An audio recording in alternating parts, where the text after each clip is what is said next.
The holy grail for cyclists is climbing. To be able to reach a state of balance between effort and calm. For your body to be working hard and for your mind to be in a state of peace. It's not about your power output or your speed. No matter your fitness level or your power to weight ratio, everyone can reach this state.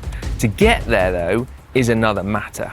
But over the next 2 days, I am hoping to find it. I am on a pilgrimage of climbing. 12,000 meters of elevation gain aboard a $16,000 bike. Crossing the length of the French Alps in just 2 days, the route is a wish list of the world's most famous climbs. The Madeleine, the Telegraphe, the Galibier, the Izoard, the Col de Vars and the Cime de la Bonette.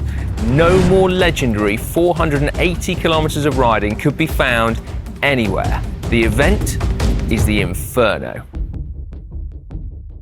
And so it is that I find myself here in the super cool town of Annecy at the northern end of the French Alps. It has been a hectic few weeks to get here, something that I'm sure will resonate with a lot of you as well. But that doesn't matter now. I have made it. I am here on the start line. All I have to do, all I have to think about is ride my bike, because everything else is taken care of. Which is just as well actually, because this is going to be a monumental challenge. The idea of the Inferno is for teams of 2 or solo riders like myself to ride unencumbered without bags or kit, and so enjoy the challenge of this epic point-to-point route with complete freedom and in the knowledge that we've got great food and a hotel to look forward to at the end of the day. Now, for an incredible event, it is fitting that I have an incredible bike. A Moots CRD. Our mates from Steamboat Springs, Colorado have delivered yet again. They have been hand-making high-end titanium frames for decades now, and this, their latest road bike, is, I think, their most accomplished yet. Now, CRD stands for Complete Race Design, which gives you an idea of how this bike feels and where its roots lie, but I would argue that it's perhaps more of a grand tourer in the sense of the word that car manufacturers use it. If you're not familiar with it, I took the liberty of looking up the definition. A grand tourer is designed for high speeds and long distances due to a combination of performance and luxury attributes. Yeah, pretty much sums it up. This is my tool for reaching climbing nirvana. And also descending like hell, because what goes up must come down. Now, I need to go get signed on. I think perhaps the most challenging thing about tomorrow is not the 250k, it's not the 6,000 meters of climbing, it's the fact that I've got to get out of bed at 3:30 a.m. and that's Euro time, 2:30 UK time. I'm pretty excited at the prospect of what's to come. If you can imagine a better day bike riding, well, I don't know what it is. This is like as good as it gets.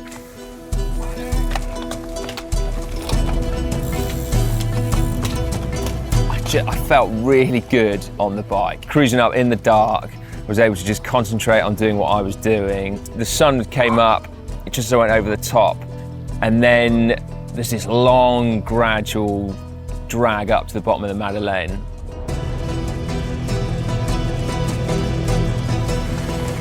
The Madeleine is way more beautiful than I imagined.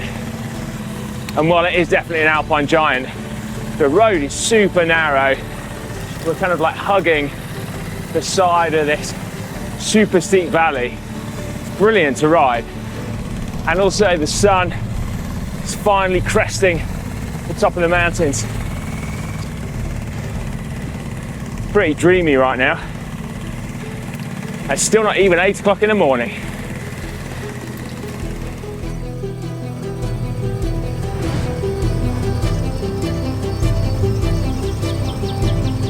At that time in the morning, there was no one on it. There was not a breath of wind.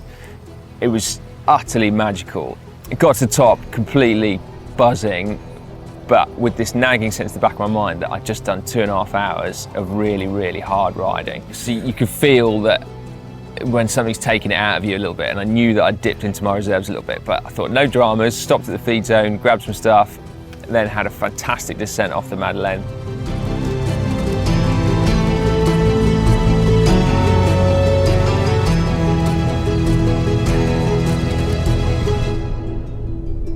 And then onto another really solid, grippy valley road. It was getting hot as well at this point.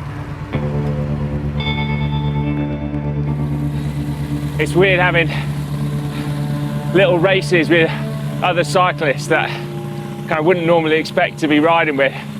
There's this, I don't know, 60-year-old Spanish bloke. He's giving me an absolute kicking at the minute. So fair play to him.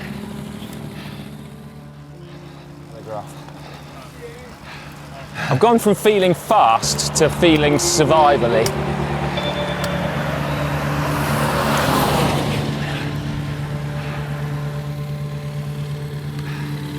Final few hundred meters of the Telegraph now.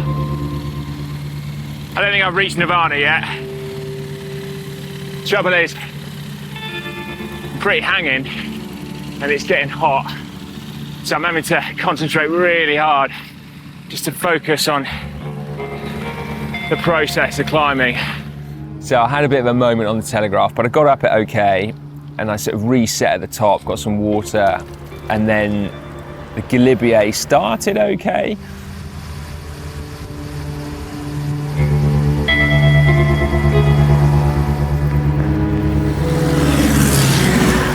It's no wonder it's so infamous, the Tour de France. 18k, 7%, but it's this last bit that's cracking me. A combination of the heat, the altitude, and the fact that I don't think I'd taken enough fuel on board yet that day meant that I was really, really struggling, like properly groveling to the top. But I'd sort of set the top almost as my finish line for the day, because I figured if I got there, then there was only one climb left to do, and I could always do one climb.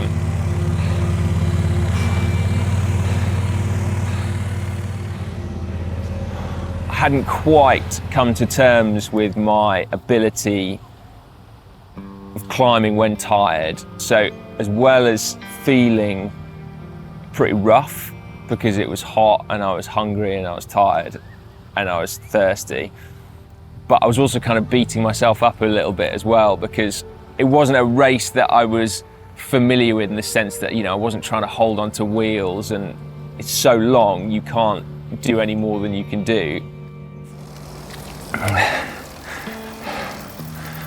Last kilometre, the altitude is absolutely murderous.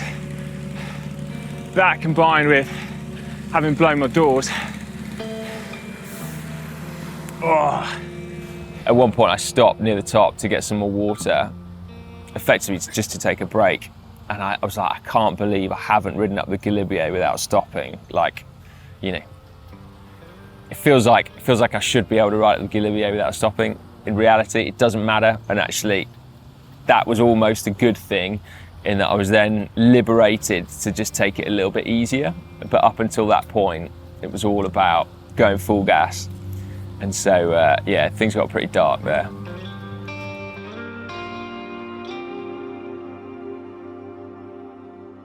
Feels good to get to the top, I tell you what.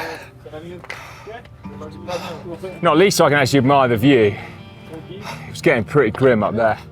I was absolutely ruined. It was all I could do to sit down. But I needed food, I needed salt, and I needed a lot of water, and I ended up sitting up there, I think, for about 45 minutes. For a vegetarian, it's got a lot of meat in, but I need it. Quite frankly, I need it. Yeah, riding alpine descents, and because they're so long, it's almost like you get the opportunity to improve as you're going down there.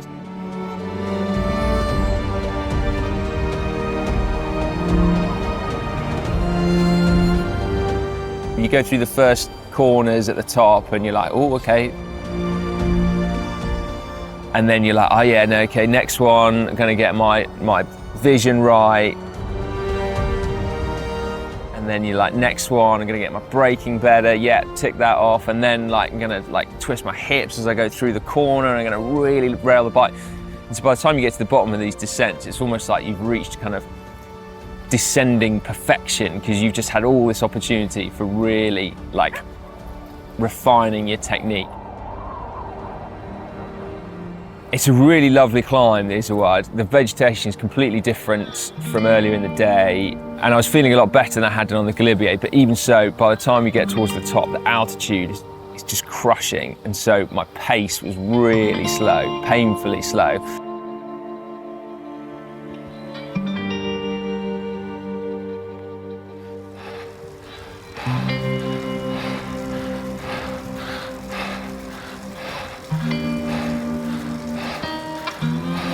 The dark times are nearly over. I'm inside the home straight. I think I'm going to be able to do this now. Oh my word.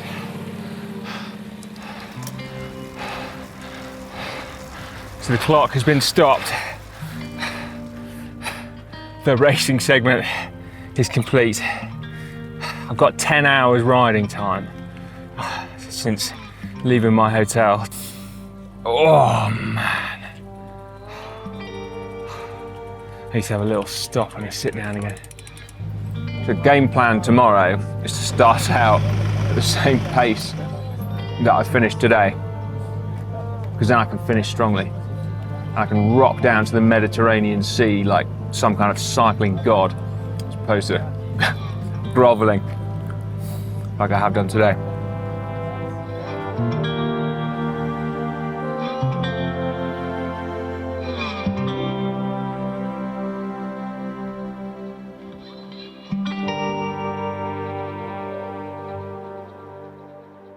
It's going to be a big old day again today. 227k, so slightly shorter, but perhaps one of the biggest climbs, certainly in the Alps, perhaps in Northern Europe, the Cime de la Bonette. So I thought I was going slowly yesterday. I was not. So today I'm going to get even slower in the hope that I get to the Cime de la Bonette in good shape. It's going to be completely different from yesterday. So there's a lot to get excited about. 4, 3, 2, That's a 1. Something about having your sense of vision dulled, so you can't see anything around you. You just end up smelling more and hearing more and listening to your body more.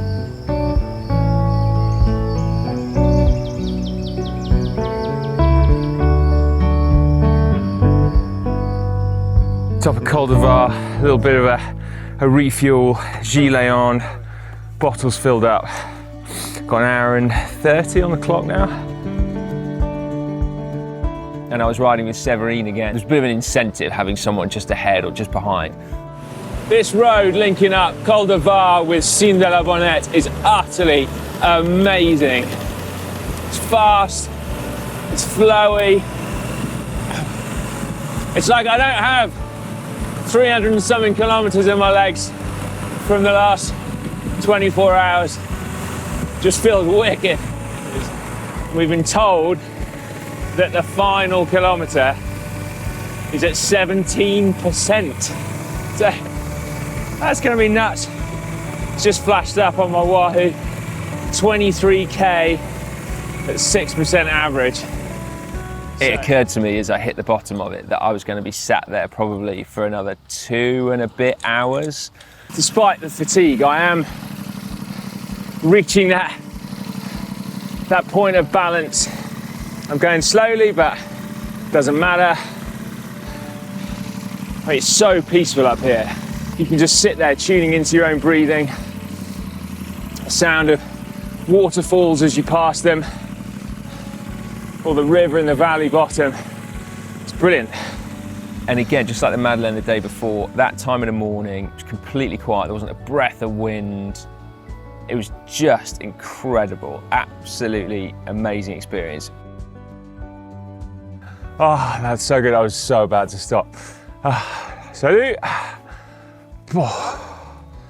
And the feed zone was just before the summit as well. And I stopped there not because I needed to, but just because I wanted to, because it was such an amazing place. And it felt like the fact that there was no wind, no clouds, like there aren't many opportunities to sit on a mountain and eat an amazing sandwich. So that's what I did. It's a 10 out of 10. And that is in spite of it having to be on gluten-free bread, because I'm a celiac. Oh, so good. What a view. They've basically built this extra bit of road. So the Col crests at, I think, about 2,700 meters. And then there's this extra bit that goes up to 2.8. I suspect just to get the title of the highest road in Europe. All competitors have been asked to take a selfie to prove that we made it to the very summit. Right, selfie time. Perfect, right. One of those will do. We are racing after all, aren't we? Standing up there with no wind, just completely still, was what I thought the highlight until I then started the descent.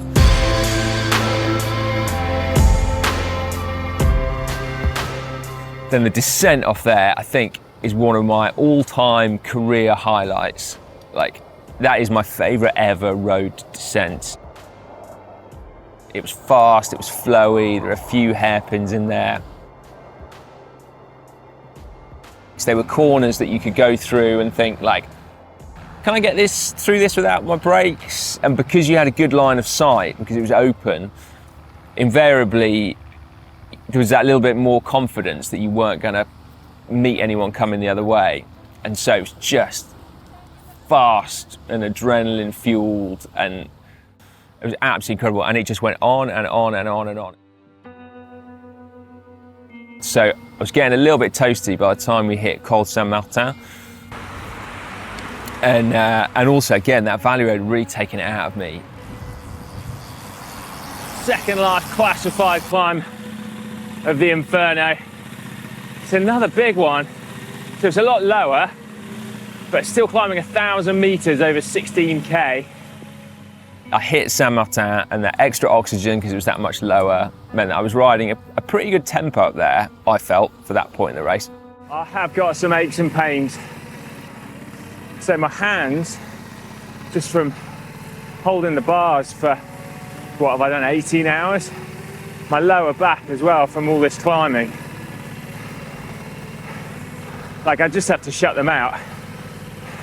It's not enough to stop me doing it. Oh, there we go. Next to the Inferno flag.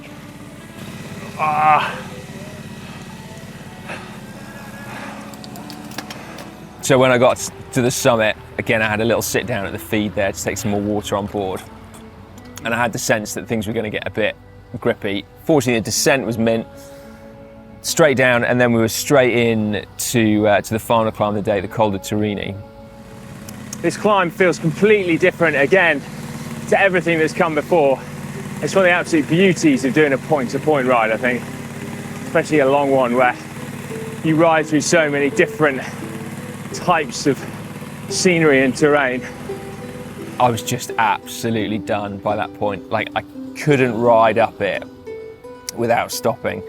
I had to keep creating excuses like, you know, fill up with some water, or I'll just stop for a pee, or I'll just stop and tell you about some trees. See? I saw 9K to go on the sign, and it totally cracked me. Gone through 8K to go. And it is hot.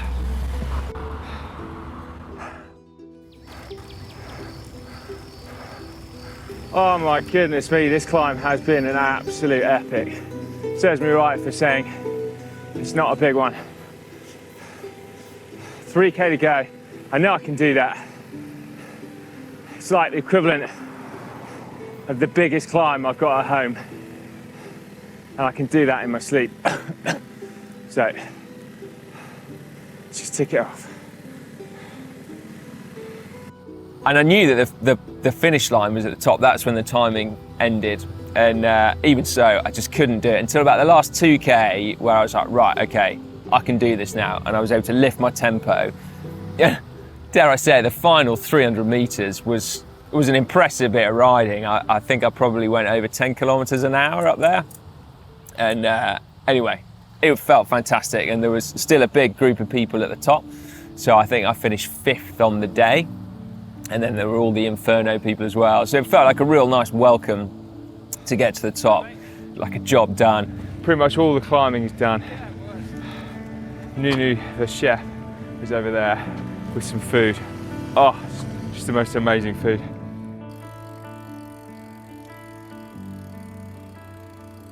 Right. I feel like I've got a new lease of life. 50k to go, all downhill. And apparently it's one of the best descents of all time. If it can top Cime de la Bonette, I'll be a happy man.